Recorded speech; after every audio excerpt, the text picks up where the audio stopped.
welcome to the Strategic Success Podcast. I'm your host, Courtney Fricke. Thanks for tuning in.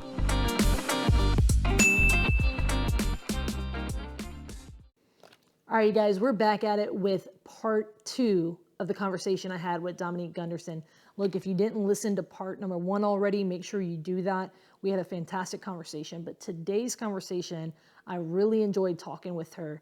And we deep dived a lot of things, but specifically, the role of social media, the role of, investor meetups, local investor meetups, and the role of private money in her business. Now, majority of what she does is virtually flipping, but she's also started getting into rentals. And so that is something very much that, look, I think you'll enjoy it. I think you'll enjoy the approach. She's had a lot of success in a short amount of time. So make sure you tune in and don't forget to check out her other video as well. All right, you guys. So a lot of you listened in on episode number 1 or part number 1 with Dominique Gunderson. If you haven't, make sure you already check that out. This is a continuation of that conversation. And here is part 2. So, all right. So we talked a lot about how, with your time freedom, you have your Instagram where y'all sharing your journey, where you're living, traveling. So you called it remotely, but like just really just kind of just going around, being wherever. Yeah. So obviously you put that on social media, but talk to me about the role of social media in your business. I've appreciated, you were one of the folks who I love your videos. You put a lot of thought and effort into them. Like literally, literally, I see it, and I don't know if it's just a level that I can respect it because I know what goes into it. So talk to me about your role, the role of social media in your business. Why did you start documenting your process, and what all does that look like? Yeah. So I, just to say upfront, am not I love social media. I didn't even have social media until I was like, I'm going to start one for the business. I never saw myself making videos. It's just not my natural thing. Sure. It wasn't like some big, aspiration. No. Yeah. So I'll just say that as a preface for anyone who might be in that same boat of I can't make videos or talk on camera. I couldn't either. It definitely takes practice and you gotta want to do it, but know that it's gonna benefit your business and do it for that reason more than just that you are loving being a video editor and stuff. Yeah. What does those benefits look like? And I think that's one thing people don't, you get the folks who are anti-social media, which I can understand that. I want to throw my phones most days, but but yet we do it because of the benefits. What does that look like? What has that looked like? Yeah, so it's been really cool, and I don't even have a big social media following, but it's just been cool putting my journey out there and seeing the response. And so that's looked like a lot of things. Some it's just, people that are saying they appreciate what I put out and they've learned a lot from it and stuff, which is nice. I for sure got to where I was because people shared with me. And so it's cool to just give back and share knowledge. But it's looked like a ton of other things. I've bought deals from Instagram, people that have just randomly sent me hey, my father's selling this house or whatever, and just randomly, but connected with a ton of wholesalers too, and realtors who, it might not just be a one-off deal like that random DM message, but people that you actually build a relationship with and do many deals with. Hey guys, Courtney Fricke here. We've got Aussie Steve. And look, if you have a deal that needs to get moved, Southeast Louisiana, even in South Mississippi, we're your folks. We are the largest dispo company, really in the greater New Orleans area, even Southeast Louisiana. We have great contacts in South Mississippi as well. Steve, why do we move more deals than others? Just we're very deep in this market. So Greater New Orleans can be really confusing for national wholesalers. The comps are hard. We change block for block. We got flood zones. We get a lot of hurricanes and the likes. And just a lot of the national platforms don't have the buyers on their list. So we are deep with buyers, but we're deep with relationships, which is really important in this market. So we love JVing with out-of-state investors. Like I said, we do a ton of business with other investors. So go to homebuyerlouisiana.com/Courtney. Fill out the information. We'll get in touch with you and we'll move this deal along. One of the contractors that I work with right now, followed me on Instagram and like came to a meetup that I was speaking at and connected with me. And now he's got like several of my reno jobs, like just was a great So he partnership. sought you out, he found you, started following you, engaged in conversation, and then when you were in person, Mm-hmm. he came and met you, and Yep. that's awesome. Yep. Testament to him. Yeah, I'm sure you totally. were like, okay, I like what I'm seeing. Yeah. But a lot of random things like that. I've raised all my private money from social media. Oh, wow. So So these were not existing relationships with folks who were like, a cousin or someone you went to high school no, with or whatever, but okay. no. So yeah, a ton of like direct like relational benefits Yeah. to the business, as well as just it's fun and cool to like put your journey out there Yeah. and just see what comes from it. No, look, I totally understand. It's one of the things that obviously with the podcast, it's part of the benefit of a podcast Yeah. is more content. Totally. There is a reason why very successful people are tripling, quadrupling down on this stuff. There Right. is, uh, Gary V. We all love Gary V. Gary Vaynerchuk. Is coming out with a book, or he just came out with a book that I'm interested in reading, where he says it's literally day trading attention. Okay. So Yeah. like day trading, like forex stocks, whatever. Right. But it's day trading attention. Mm-hmm. But it's this idea of just the value of it. Yep. Folks who are like, oh, I don't need to be on social media. Mm-hmm. They don't realize that it's not vanity. It's Right. not like no, it can be. Yeah. It definitely can be. I've seen it be for people. Yep. But majority of us are not doing it for that. We're doing Mhm. it for absolutely. I've bought one of the reasons I started a YouTube channel was someone heard me on a YouTube video that someone else did, Mm. right? Where they interviewed me. They heard that.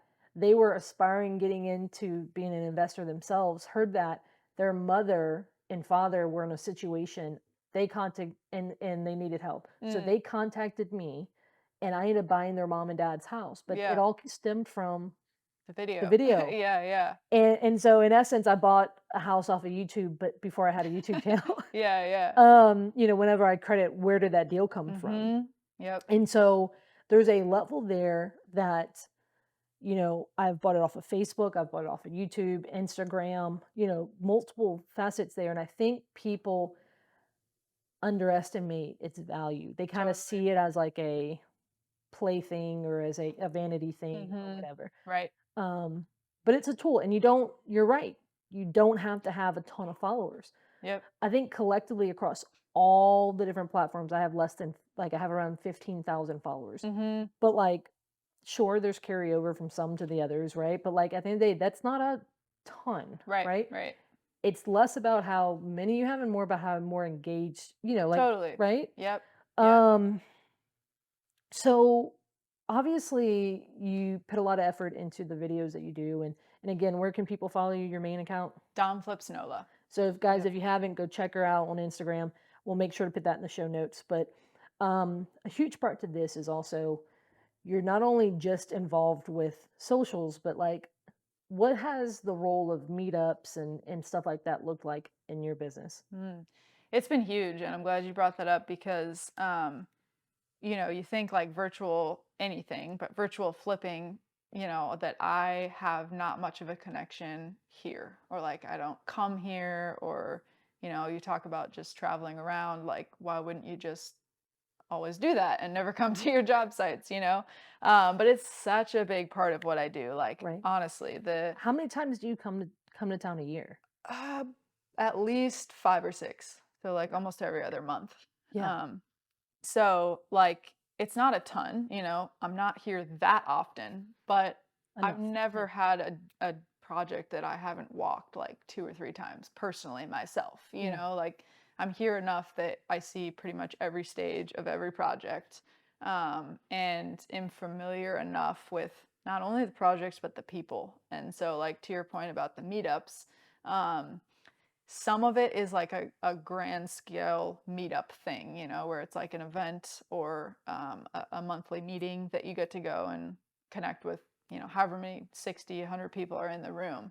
But like there's another aspect to it of taking that to like a more personal level with just being here to take meetings, whether it be Right. with your team that you're already working with or like some of those people that you met last time and now like you have a coffee meeting with them Right. or Hey, I'd love to get to know you further. yeah. And I think a lot of people, they think networking is, let me go stand in a room Yeah.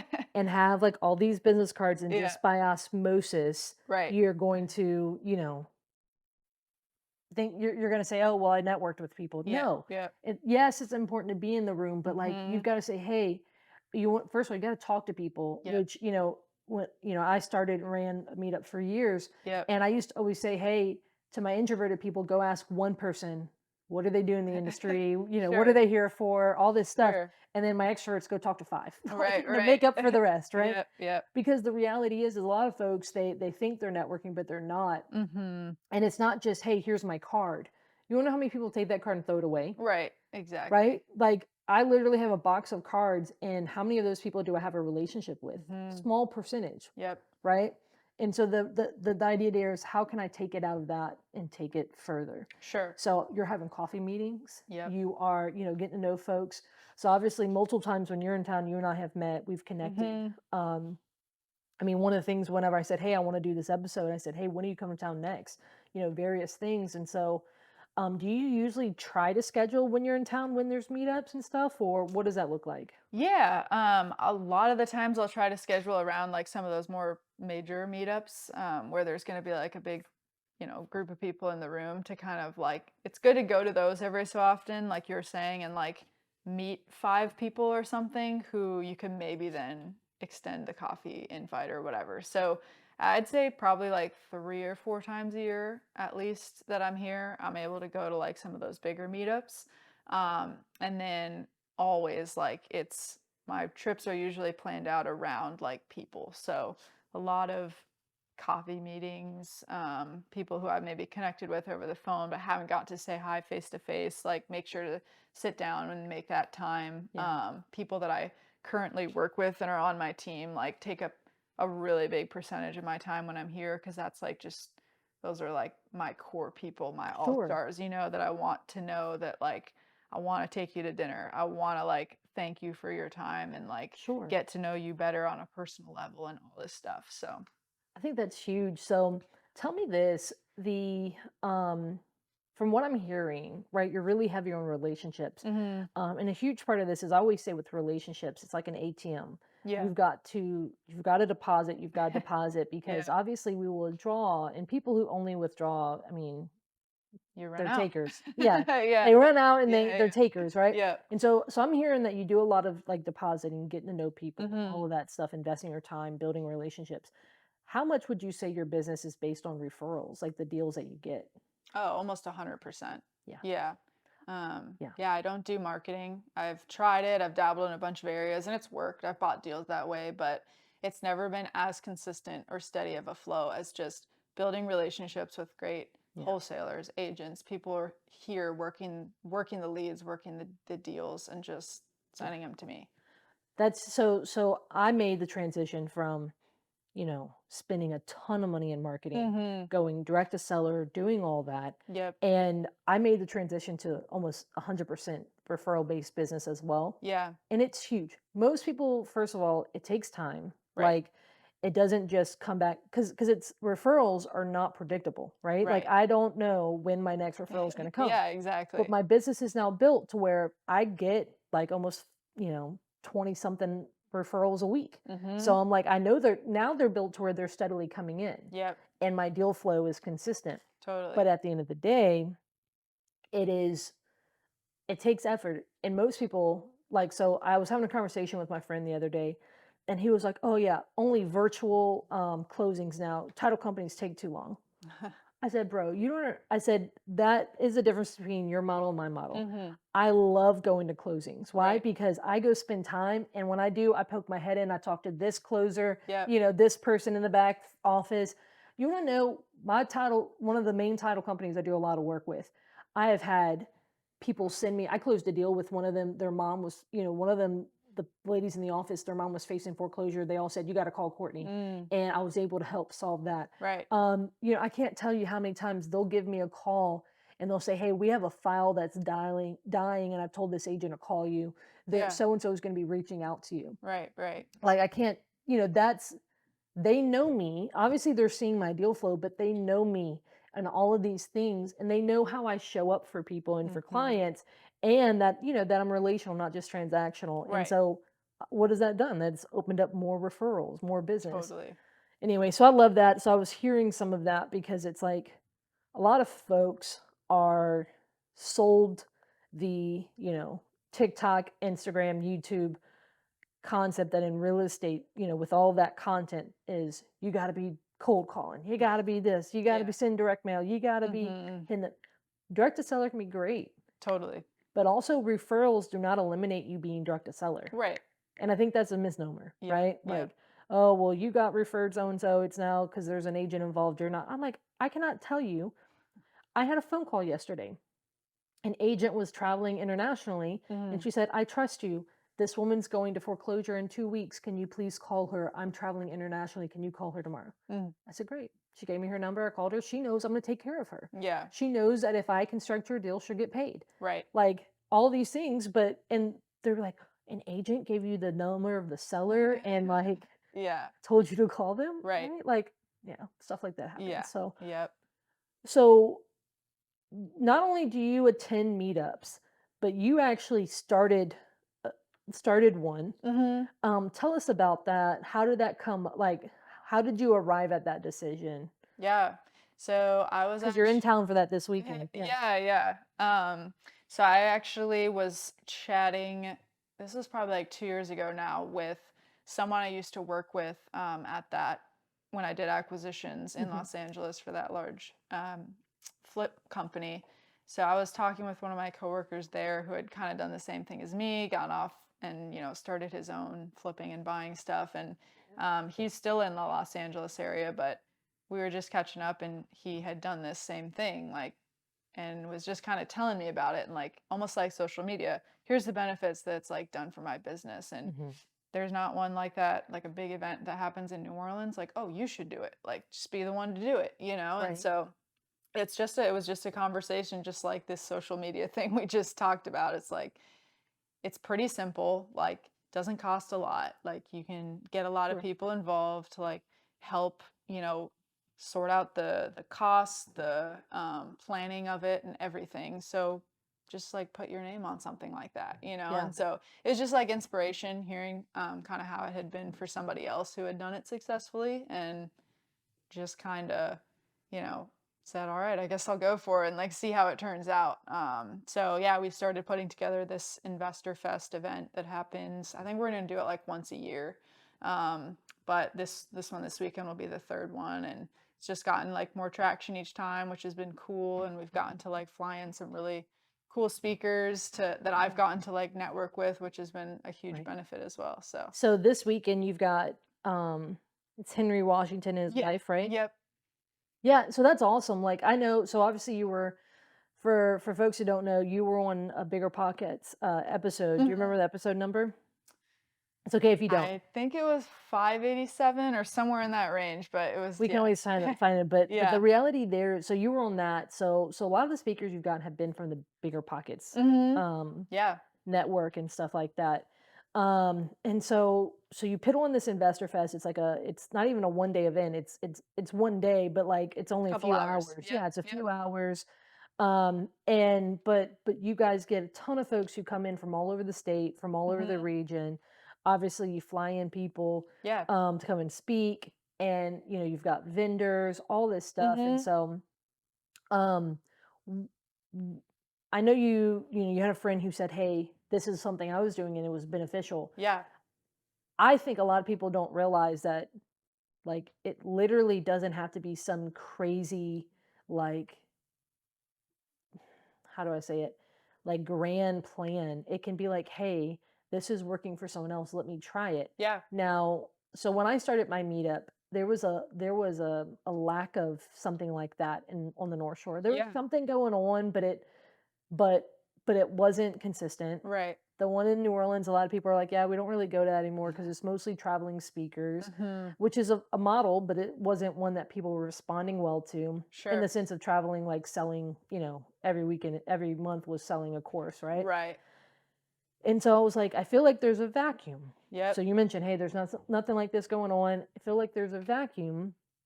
Let me try it, right? Yeah. When I started my meetup, I started it one because I wanted to get a lot of people in the room at the same time. Basically, I wanted to have a platform to have conversations with others. Why? Yep. Because I didn't have it anywhere else. Yep. Yep.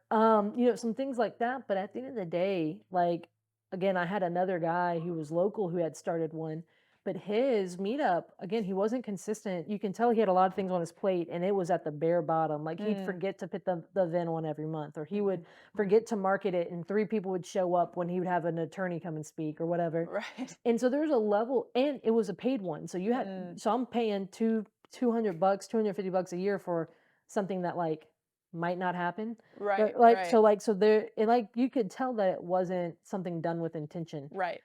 But then it is, so that's a huge part, right? Like paying attention to vacuums, paying attention when those things happen. And so I've loved what you've done with Investor Fest and how you guys have, continued to put them on, Yeah.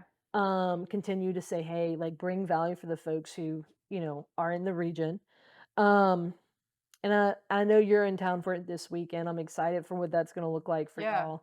And so talk to me about, so you mentioned private money lenders, finding them through social media. So your flips, are they all funded through private money? Yes. All Okay. of them. Yep.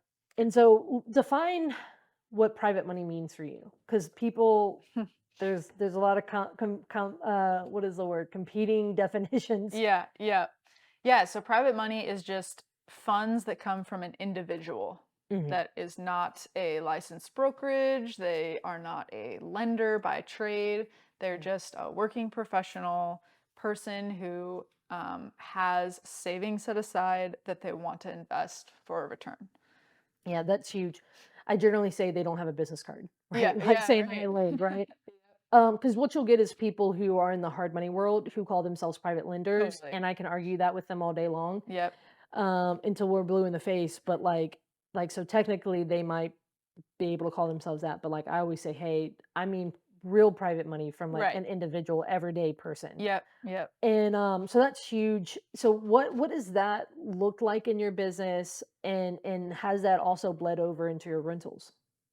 Yeah, so it's been huge for me to scale. Honestly, the only reason I could scale, because there was a point, after I had done Well, probably you like started using your own money, right? right, exactly. So I had done about 5 deals, with my own money, and then from there I started using private money. And when I was using my own money, it was like I could do one or two at a time, and that was it. Like I was totally capped. So I had to do something else if I wanted to do more than two at a time.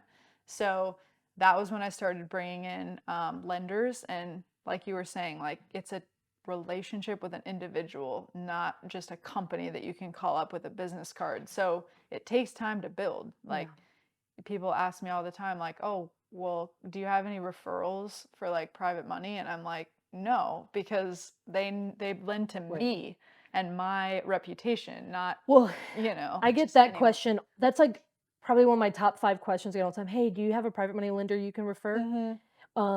I once had a title attorney ask, "Hey, can I refer out your private money lenders?" Yeah. I said they're not professional lenders. Yeah. I said a huge part of private money is that it's relationship capital, and so without the relationship, it's going to go nowhere. Right. It's not like they're a professional lender looking for referrals, right? Exactly. Right. And so that's a huge misnomer, right? It's this Mhm. idea of one private money lender wants to find more investors, Right. right? Right. So like for example, I've gotten private money lenders that were sellers that I Yeah. bought properties from. They wanted to stop being landlords, and Right. so or not be a landlord from as much, as many Sure. properties. And so I bought off their worst properties, and they have extra cash. Right. They wanna put to use. Right. Right. I have found a ton of people who have had self-directed IRAs and Mhm. self-directed 401ks, Yep. and most people don't realize that people have those, right? Right. You don't think of, well, how much money do they have in a 401k, right? Right. So, things along those lines. But even now, I'm marrying an engineer who works for Shell. Right. Most of those employees are, six figures, multiple six figure salaries. Yep. Their biggest issue is, you know, they're a lot of them are making money and they work so hard they don't have time to put it to work. Exactly. And so literally I've built relationships with some of them. They're just like, now to the point they're like, Courtney, I I've got XYZ sitting in the bank and I have no time Right. to go do anything Right. with it, right? And they don't want to come learn what you and I learn or go, Mhm. for us, we get deals sent to us all the time. They would have no idea how to go find that type of deal or Right. what even makes a deal. Right. Exactly. So, what are some lessons you've learned with private money? Um, I think probably the biggest one has been almost giving yourself enough value and not like that you are in need of Mhm. capital. It's an opportunity. It's always like a benefit to your lenders more than to you. Mhm. Whether it is or not, it benefits both sides, but that's how you have to pitch it. And that's how you have to see yourself as holding like the value that, you don't need them to say yes. You don't need X lender to lend to you on this specific deal. So if they're not going to agree to the rate and terms that you have set out, like to not necessarily bend just because Yeah. you have to do this one deal or whatever. Like there's so many people out there. If you just talk to enough people and talk about it enough Yeah. on a platform or whatever, that like that would be so willing to invest and think that that's such a great opportunity Mhm. compared to the few people you might run into that like are just gonna kind of push you around and like Right. try to make it. So one of the things I'm hearing what you're saying because like some people are like, yeah, I'm an individual and I'll lend, but they're like an investor and they're wanting hard money rates, Right, like exactly. Yep, 15% and 5 points. yep. And I'm like, No. that's no, thank you. Yeah, Like, yeah. I think you should start a hard money lending company, right? Right. They just don't want to put the effort to have a hard money lending company. Sure. And so a lot of times what I'll do is so like I've had private money lenders who have grown into trying to be hard money lenders and I no longer use them. Right. I love them and we continue a relationship and I tell them I'll help them, but I'm like, so I think that's critical because most people want their money working for them, Sure. right? A huge part of what we provide is the opportunity. Right. And most people, you know, otherwise they're going to go put it in, stock market, they're going to go put it in some bonds, they're going to go put it in, the bank, Yep. right? But most people, they don't find the opportunities. They don't find they don't want to know the know-with-all, right? Right. So I always say that's like they understand it's the horse, but I'm the jockey. Mhm. They don't want to be the jockey. Right, They right. see real estate as the horse that like can win the race, Yep. but they don't want to be the one on top of it doing the work, right? Exactly. And Yep. so I tell people all the time, I'm like, look, I don't have set rates. Mhm. It's whatever the deal can afford. Mhm. There's numerous ways I've structured private money, but at the end of the day, it has to. And there's times where I've given more to a private lender just to sow into the long-term relationship. Totally. There's times where I've Yep. given them part of the like a percentage of the equity. Mhm. Like I've done it to where it was what's called an equity participation loan, where I'm like, look, I'm going to give you a percentage of the profit.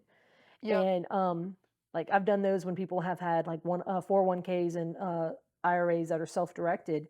Hey, a guy came to me and he was like, Courtney, I have X amount and I turn, you know, of age at a certain point to start drawing from it. Sure. I've got 10, 15 years. I'd love for us to work together and grow it. Yep. And so, all right, so the goal is to grow. They're allowing that whole amount for me to utilize it. So it benefits me to grow it because then I can then use it, Right, right? right. Um, and so there's times like with those folks where, we've done at this point numerous deals together.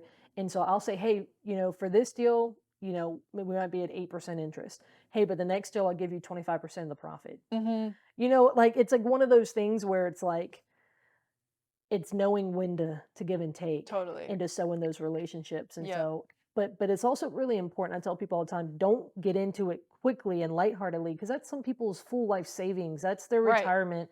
That's, Exactly. their inheritance or Yep. whatever. Yep. And so I see people mishandle it. Right. Exactly. The other day, working pre-foreclosures, the other day I had an investor call me that had deals going south that had private money tied to it, and my heart just broke. And I was just like, I was just like, hey, what does that look like? Yeah.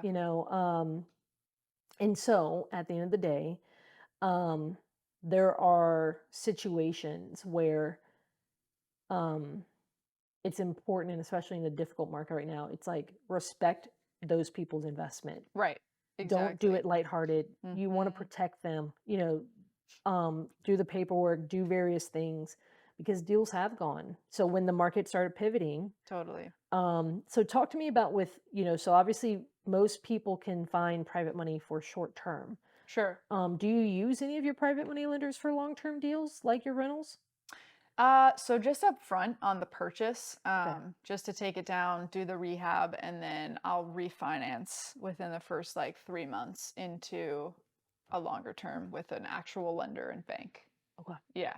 Yeah. So, no, and that's fair. So then are you generally doing it with like DSCR loans? Yeah. Yep. I tell people all the time, like a DSCR loan is a great product. You can figure things out.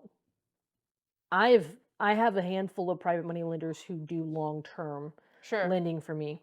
Now, it might have a 10 or 15-year balloon or something on Right. some of them, but it'll be a 30-year loan. Right. And for some individuals, they just want the consistency Right. of the return. Yep. Yep. And I'm like, hey, look, if I got to go find a lot of, I don't do as many short-term deals. I don't, I don't flip as like what I used to, right? Right. And so to get them short-term deals and to get enough of them, you have the deal flow for that, right? But then I tell people, I said, look, I'm not your gal for that. Right. Like, especially right now, I'm very rarely using short-term money. Sure. It's all, longer term. And so, and then of course because I do a lot with creative financing, I've had to say, hey, look, I can get into this subject too. So right before you came, I made an offer on a subject too. 2015 build in Baton Rouge. The woman's 35 grand behind. Between a handful of other things, I'm going to need around almost 60 grand. Sure. Between all the cost, everything. I'm going to need 60 grand, but the house is worth 315, maybe 350. Her loan is 194. Right. And so I can get into it with a safe valuation, because even some of that 35 that she's behind is going to go toward paying down that 194 down. Sure. Right. And so I'm going to put them in a second, but that woman, the seller, originally wanted a lot of money up front. She wanted her cake and she wanted to eat it too. But she's facing foreclosure. And I told her, I said, look, this is the number that makes sense that I can make happen. And so, because ultimately I need it to be safe. Right. Right. Like my private, if I'm going to bring a private money lender on, I want it to be a safe situation. Exactly. So talk to me about, what does, here, so obviously we're talking in 2024, but like you've seen the market starting to improve. So moving on from private money, let's talk a little bit about the market right now. So Yeah. we're seeing the market improve some. What are you starting to see? Yeah, I've started to see it improve a lot. I mean, nowhere near back to where the peak was. Yeah. And I don't know if we'll ever see 20. yeah. And especially in this market, I mean, a big reason the peak was so good too is the insurance was actually affordable, and now it is the complete opposite. So until that gets tackled, amongst other things, we won't get back to that. But the market, like we've said, was completely dead in 2023, and it's very opposite of that now. I had several listings that were sitting from like November, December, and once we hit like February, all of them were getting offers all of a sudden, like multiple offers. I mean, Yep. I don't think I've had a listing in the like since early 2024 that hasn't gone under contract with multiple offers. Yeah. Even the ones that were sitting for now 4 months, you know, or whatever from that dead period in 2023. So, I mean, clearly there's activity, clearly there's action, clearly there's more, maybe not more buyers than inventory, but on specific houses and specific price points where you've got like a nice product, there's more people than houses available. Yeah. And we're starting to see those multiple bids again, and, you know, good offers, solid buyers, they're actually making it to the closing table. Yeah. Just totally different than, you So know, I'm 6 seeing months that as ago. well. Yeah. So I'm seeing that as well.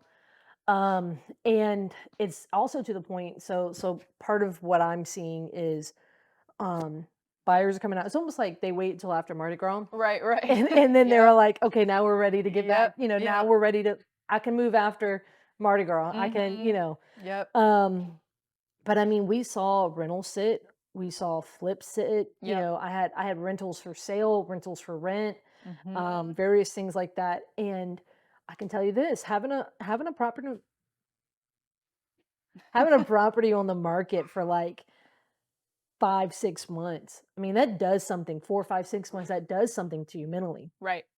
So at the end of the day, I think ultimately it has weeded some people out. Mhm. So people changed their mind. They took it off the market, Yep. or some people have lost it. So I Right. actually started having hard money lenders reach out to me, and they're like, hey, here's all my non-performing, Mhm. notes, my loans. And these non-performing loans are in essence, um, I mean, they are, I looked up, like I knew some of them. They were Right. local investors. Yep. They were flips gone wrong, or Yep. refinances gone wrong, where Mhm. they didn't have the margin or the money to handle that long waiting period. Right. So what has this changing market, obviously you pivoted. What are some of the lessons you learned from, this last 6 months, or let's call it 8, 10 months that we saw? What Yeah. were some of the lessons you took from that? I think it's super important to just know upfront when you're buying the deal, like, don't expect this to be a home run flip in the perfect market. Like, don't run your numbers like that. Any time, even if the market is perfect and hot, and we were back in 2021, like, run your numbers with the added 3-month holding time. You know, you're not going to flip it in 4 months, you're going to flip it in 7 or 8. You know, add in that padding, Yeah, add in the extra rehab budget that you're going to spend because sure. materials are going up and it takes longer to get things Or and all of buyers are that. being pickier. Yeah, Exactly, and you have to put in, you know, more detailed finishes and stuff. Like, add in as many contingencies as you can, yeah, and the deal still better work. You know, then it's a right. good one to buy. Yeah, Because yeah, that's just been kind of my rule of thumb all along. So I think that did help save me a bit to where, like, yeah, yeah, those ones that I did have to turn into rentals, like, I might not have gotten all of my cash out of those deals, but like, I still had plenty of equity to mhm, where it's not like I had to come up with hundreds of thousands of right. dollars to save these Yeah, deals or get myself out of a situation, you know? So sure.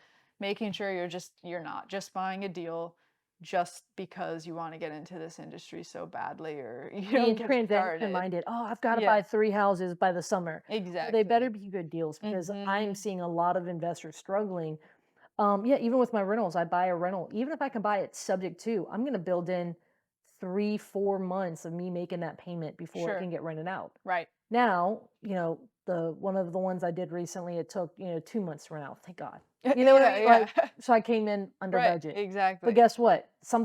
The wind knocked down the fence, and so I had an unexpected, Right. you got those contingencies. And Mhm. so I think it's important with, I've been doing this I got in the industry in 2014. I've been doing this for 10 years, Mhm. and this has been the first changing market. And so, it's really tested me as an investor, right? Yep. It's saying, hey, I want to become someone who can survive during these times. And Sure. so, kind of final tips for people who are, they're investing right now, or just from the journey that you've been along. Is there anything like that you're saying, hey, investors, think about these things? Mm. probably would be along the lines of what you were just kind of touching on, is like, yeah, you might have been in the business for 10 years and not seen a bad cycle yet or anything crazy, or you Right. think you have this like system drilled down to where it's going to be the same thing every time until it's not. And so I'd say just to like prepare for that ahead of time. Like, I can tell just based on conversations that I have with a lot of people who are new, Yeah. or just getting started, that they're almost looking for like the cookie cutter answers. Like, how long does the flip take? How much should you spend on a roof? And like these questions where it's like, don't put it in a box. Just expect that you're going to spend longer than you think. You're going to spend more than you think. Like, The don't market's try going to, to turn things upside down. yeah. So, right. Most people don't plan for those things. hmm And to your point of what you were just saying too, it's like, um, when you plan for that and it doesn't happen, it's just an even bigger win. Yeah. Like you came in under budget on your rental timeline. Like, okay, cool, you got a couple extra months Right. of reserves. Like, why would you not want that? Sure. Like, plan for that, and it's only going to be more of a win. Sure. You're going to have to pass on more deals because you're not the person who's never done this and overpays for something on the MLS, Yeah. but like the ones that you do are going to be fully worth it, and you're going to be Right. profiting, and you're not going to run away from the business year one because you Yeah. were successful. Well, and I think that's huge because so this is something that me and Aussie Steve talk about a lot is that right now in this market, especially last 8 months, it has to be a great deal Mm-hmm. because if it was so because of these things that we didn't know, that like obviously in the spring buyers come out, but we're like, I don't know with this market, I don't even Right. know. They might be Right. all too scared. Yep. Yep. So the idea there was a lot we couldn't control. We couldn't control the Mm-hmm. interest rates, we couldn't control insurance, we couldn't control, various things happening in the market, right? And so that was hard. Yep. But so there was things we couldn't control in a deal. So it would take market things you can't control, like the market, whatever, that can downgrade your deal, Right. right? Because it can eat up your reserves, eat up Sure. your margin. These guys who are getting foreclosed on that are local investors. I mean, their ARV was predicted here, but then the market changed and now it's here and they didn't have enough margin, right? So what happens is a great, really if you just have a good deal, right? Mm-hmm. Like it's a good deal. Things happen, you can't control it. It then downgrades to a bad deal, Yep. right? But a great deal downgrades to a good deal, and you can survive Exactly. off of a good deal, Yep. but not when there's the things that are happening. And so we see a lot of people getting into these marginal good deals, Mm-hmm. and that's where I've seen a lot of them struggle. Sure. Yep. And so don't get me started with all these guys buying crave deals with no equity or no cash flow or whatever, but Right. nonetheless. Yeah. So I asked this question to a lot of people. If what is one lesson in what is one lesson if you learned it sooner, your career would have maybe skyrocketed more, you would have seen more success. What is a lesson that like you feel you just took too long to learn, but it was so pivotal that you would have done so much more if you learned it sooner? Hmm.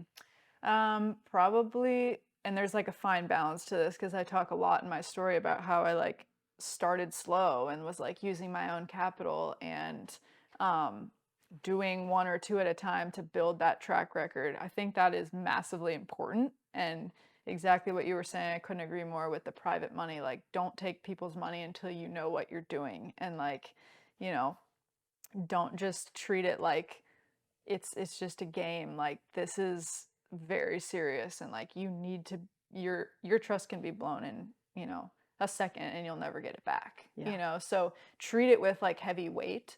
But I wish that I would have found a way to scale faster and not have put that so much on the back burner. Because I think it's one of those things that's like, it's really uncomfortable, right? And you start getting into this position where you're like, yeah, like I could do a couple deals a year and like it's good, but there's so much more beyond that, and you can make it so much better and get more people involved and create more opportunities. And it just takes getting over that fear of like just going to the next level, Yeah. taking the next step. So it's a fine balance because I wouldn't say to do it too soon before you have like not enough experience to know what you're doing. But it was also one of those things where I could have probably like started scaling and raising capital and really just like taking it to the next level quicker than I did. And that was like definitely one of the most pivotal points in my business, I could say, looking back, is like being able to scale and not use my own money anymore. So I would definitely say do it quicker. Yeah. Yeah, I think that's huge. I mean, I bought my first house. I bought the next one, I mean, like a year plus later. Mm-hmm. And then eventually that time between buying deals got shorter, and then I just started buying a lot. Yep. Yep. And so I feel the same. Mm-hmm. Like, because you're so like gun shy to pull that trigger in the beginning, and you're like, am I doing it right? Am I doing, so I get that. So I Yep. get that. Well, look, I've thoroughly enjoyed this conversation with you. Guys, if you have not checked out part 1, make sure you go ahead and do that. But how can people connect with you? What's the best way that they can, find you online, connect with you, all of that? Probably through Instagram. That's easy. Dom Flips Nola. You can message me there if there's like questions, or I talk about a lot of different topics and videos and stuff. So feel free to like Yeah. comment if there's extra questions. I always do my best to try to reach back and answer. No, that's awesome. Yeah, you give a lot of like very practical stuff, like like timelines within a flip of things that like, like just very like practical, Yeah. not just fluff. Yeah. And so, Yeah. which is why I respect and enjoy it as well. So, well, Appreciate it. excellent, guys. Check her out on Dom Flips Nola on Instagram. Thanks for coming today. Thanks for having this conversation. And look, I appreciate it. Yeah. Thanks so much for having me. This has been awesome. Sure thing.